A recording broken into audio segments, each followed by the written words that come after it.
Let's talk about something that is very important in marketing, and that is copywriting. Copywriting is about professional selling in words. Now, there are some people who don't like that explanation because it harkens back to a time when direct mail was the main driver of copywriting.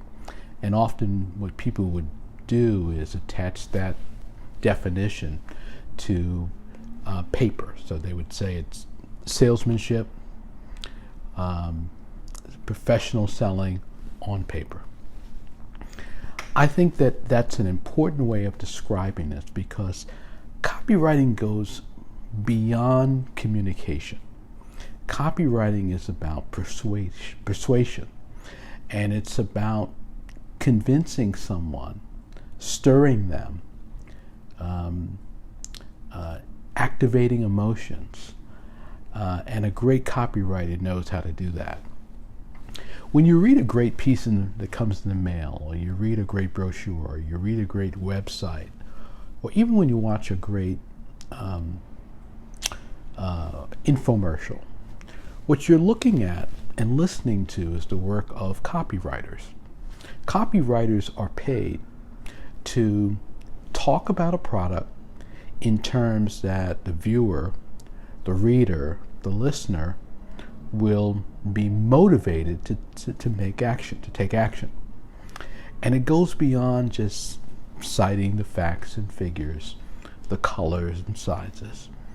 It's designed to make the person feel that I want this, I want to read more, I want to learn more about this, I want to have this product.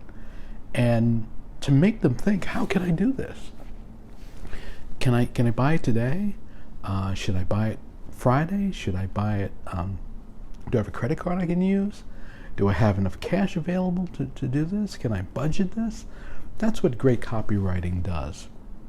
Now, copywriting is something that has been known for a long time to be the marketer's secret weapon.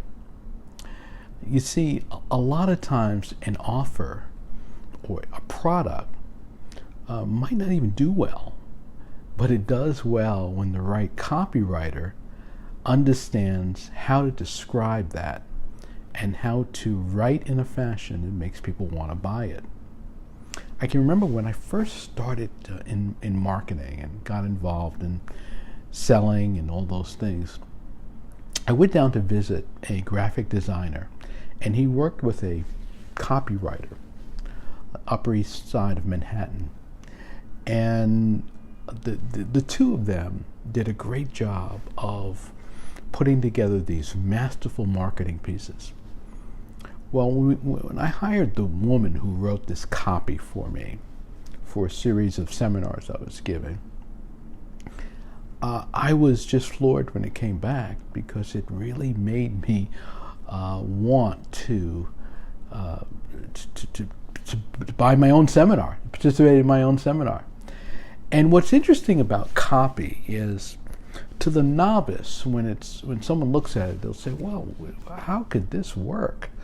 I'm not sure these phrases would work. I'm not sure that this might sound too salesy."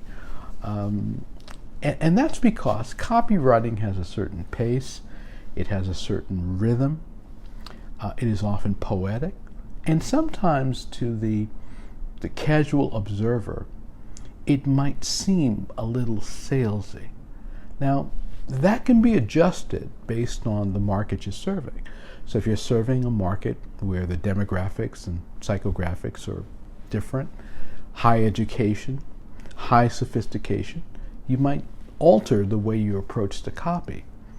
But you will always include copy that is compelling, that is moving, that drives emotions, that makes people want to take action. Now, often copy is long. It's long because the copywriter is building a case. And often at any place in the sales letter, which is what copywriters typically work on, At any point in there, you might say, you know what, I want this product. You might not even read it anymore. Have you ever watched something and they're continuing to explain, but you say, oh, I want this. I want this. Well, that's a great copywriter, because that person has moved you even though you haven't read the entire copy. And some people will want to read more and more, because what it will do is it will reinforce the thoughts that they have. It will reinforce the thinking that they have about the product. Now, in high-end markets, copy is very important. It's important because you have to distinguish your product from every other product. And you have to hit those buttons that will make a person pay a premium. And that's why telling stories are so important, and fantasy is so important, and imagery is so important, because those elements combine to make that person want to be the person in the copy, want to be the person in the photo or in the commercial. They want to be that person, or they want to feel that.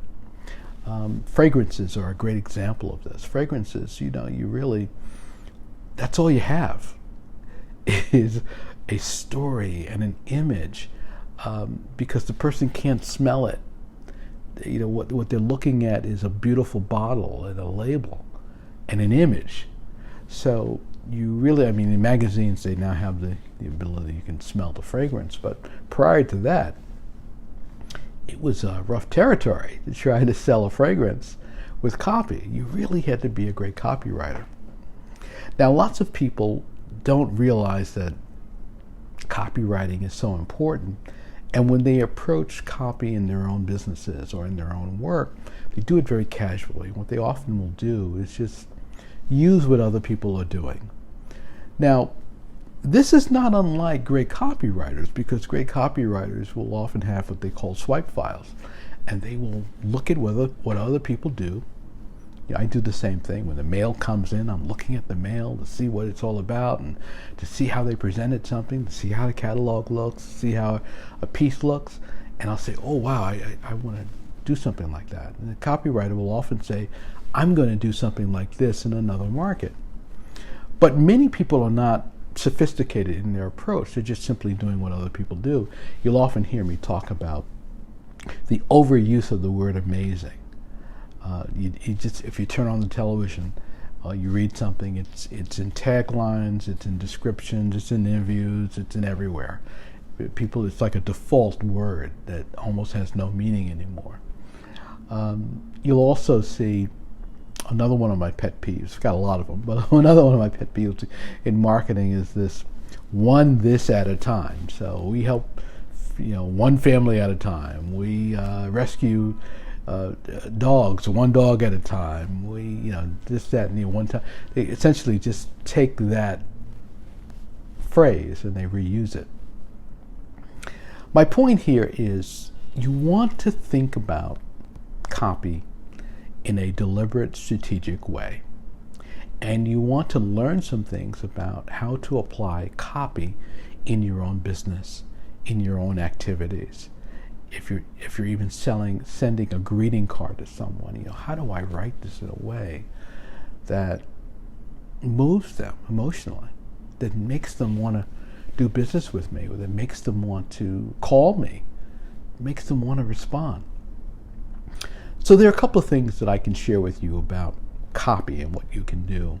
Whenever I'm consulting and coaching and my online courses and training and activity, we always address copy because it is so important to selling and marketing, particularly in high-end markets.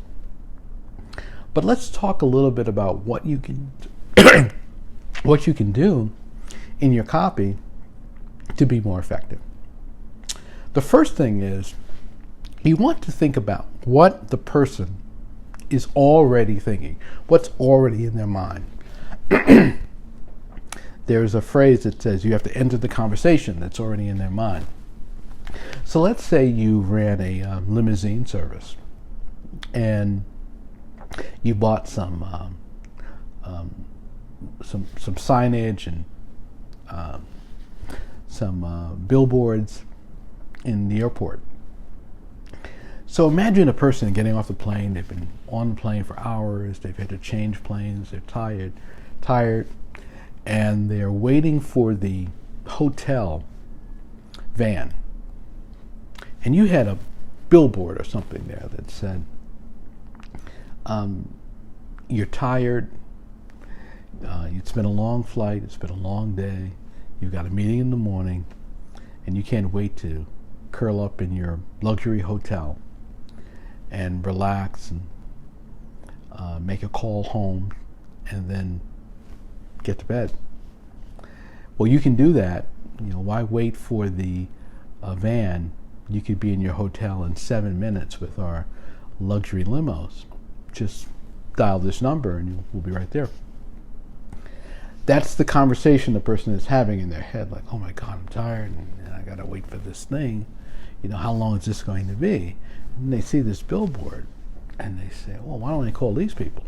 And now the other piece of that is what we call in marketing agitating that. So the agitation is you take the problem, you take the issue, and you make sure that it stirs up a little bit so the person is thinking about it. So the agitation is you're tired, you're hungry, it's been a long wait, why wait for the van? The van might be full of people, there might be a bunch of stops on the way to your hotel. So you're agitating what they're already thinking. The other thing is to spell out your opportunity in a way that can reduce or eliminate risk. They call that in copywriting risk reversal.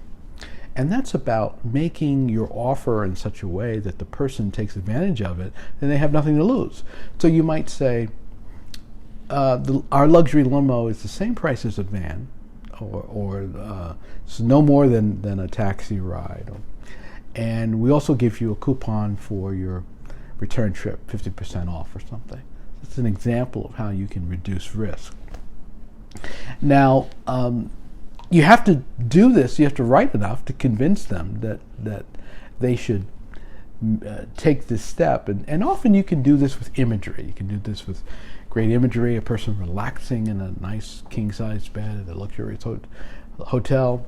You can do it with stories, you can do it with testimonials. These are examples of how you can make the copy even more compelling. There are great legends of copywriting who get a lot of money to write copy and to do direct mail packages and to do websites and to do catalogs and all that. But you can learn this skill and you can learn it well enough to be able to do it on your own. These are some of the tips that you want to learn.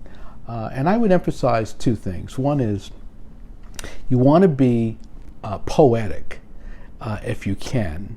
So you want to find a way to be less bureaucratic, less clunky in your writing. You want it to be smooth. You want it to be easy to read. Often copy is non-grammatical. It's not necessarily goes by the King's English. And the other thing you want to do is to make sure it's personal, that you're talking to the person, that you're imagining the person you're talking to. So if you consider all these tips and you give it a try, you'll be engaging in copywriting and you will be aware of those issues that are specific to copywriting in high-end markets. If you like this tip, give me a thumbs up. Let me know that you liked it. Share it with someone in your network. Make sure you are subscribed to my channel, and I will see you next time.